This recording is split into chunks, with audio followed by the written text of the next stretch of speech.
What's going on, guys? Welcome back. Gameplay trailer just dropped for MLB The Show 26, and a simple X search on the internet will tell you that there is a lot of mixed reviews about the gameplay trailer, and I want to get into it. I want to tell you guys what I'm excited about, what I want to learn more about when we start getting into the feature premieres.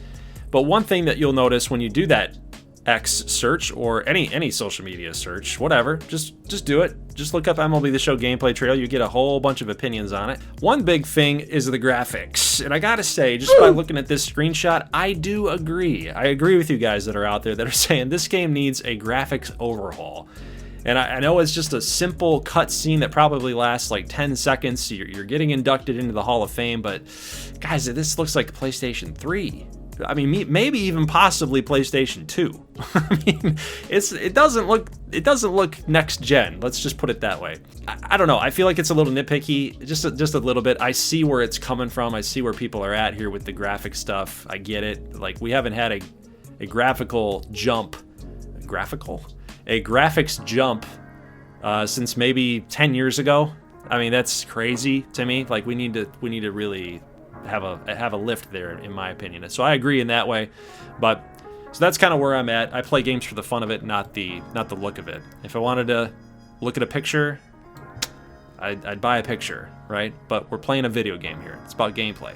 Anyway, so graphics out of the picture. Of course, you've got your new schools, 11 new schools. There's mine right there. Go Blue, go Michigan. So anxious to see what these 11 new schools are going to be. You got the Diamond Dynasty World Baseball Classic integration there. Of course, the Tokyo Dome. You've got the 20 World Baseball Classic federations coming in, so that's obviously very cool to have that in for all you Diamond Dynasty players. But the one thing that really caught my eye, and it's the new attributes. More ways for players to shine right there at the bottom.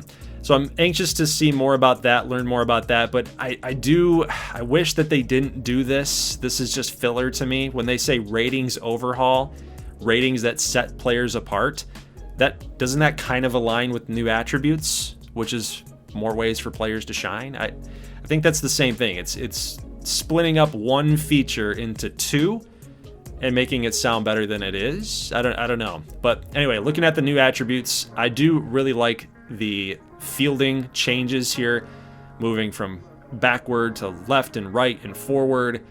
That's really cool. Because, I mean, think about it. As an outfielder, for those guys that play, are you better moving in on a line drive or a ball that's in front of you? What's your reaction time to that? How good are you moving from your right to your left? What's the agility that you have? And then, of course, if you're moving backward, right, you got to get on your high horse and go chasing that thing down, making a basket catch or something over your shoulder. Those are things that are important for an outfielder, especially even as an infielder, like a shortstop. How good are you moving in on a ground ball? How good are you taking that step back and getting that Texas leaguer, right?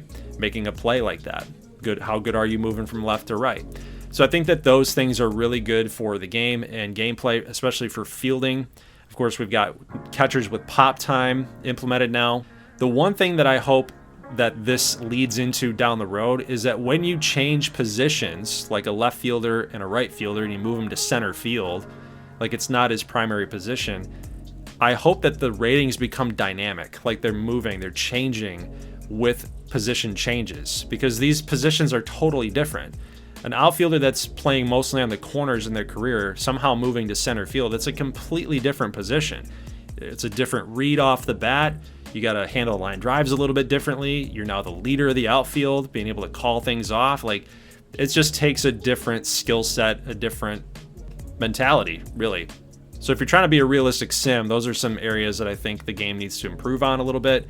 When you're position changing and swapping people around, I think that you should have a ratings hit or a ratings boost depending on, the player that you're moving around. Like, again, catchers usually transfer over to third base or first base pretty nicely, sometimes off in their secondary position. So that would be kind of nice just to see.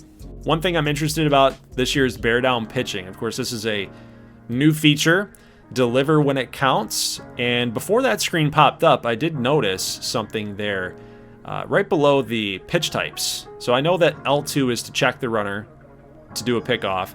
But I've never seen that before. You've got a number there, and then you've got this little yellow icon, this yellow highlighted icon.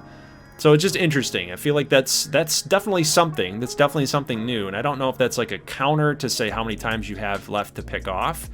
But that yellow highlighted piece there is really telling. Like that's definitely something to do with bear down pitching. So anxious to learn more about that. Maybe it's this L1 R2 like combination type deal. I don't know. But you do have your little white lines right next to R2. That's probably just, again, showing you a history of all your pitches. So yeah, definitely something that I want to learn more about. Seems like a little cool feature that it might be like a risk reward. You know, if you're going to do bear down pitching, it might not always work in your favor. It might give the batter a boost too. Like, this is a big moment. If you miss your pitch, if you mislocate, you know, Austin Riley's taking you deep.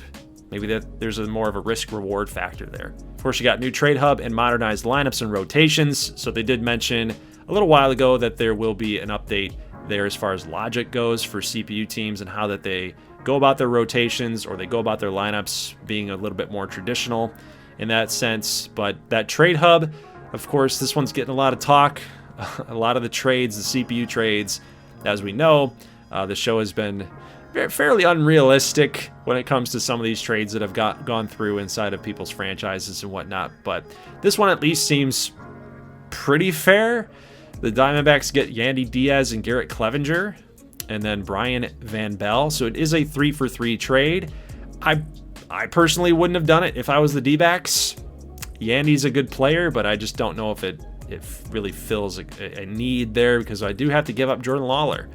Like, that's a prospect that I probably don't want to give up for Yandy Diaz, who's fairly old at this point. He's Mr. Singles, Mr. Doubles. So, yeah, not a heavy home run hitter. I'm probably banking on Jordan Lawler. Anyway, so that's really my feedback on the trailer, guys. Let me know what your thoughts are in the comment section below. We did cover a little bit here. What are you most excited about this game this year? Are you excited at all?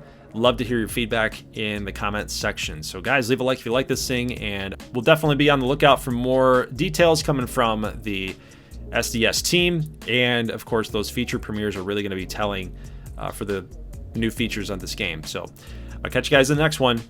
As always, thank you so much for watching, and peace.